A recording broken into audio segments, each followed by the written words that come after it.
به نام و یاد حضرت بقیت الله ارواحنا فدا.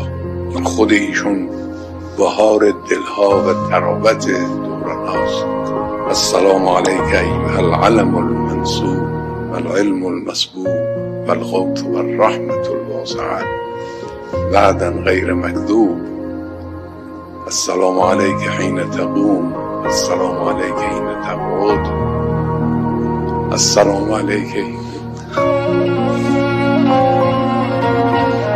تقرأ و تبین، السلام علیک حین تصلی و السلام علیک حین ترکع و تسجد، السلام علیک حین تهلل و تکبر، السلام علیک حین تحمد و تستغفر.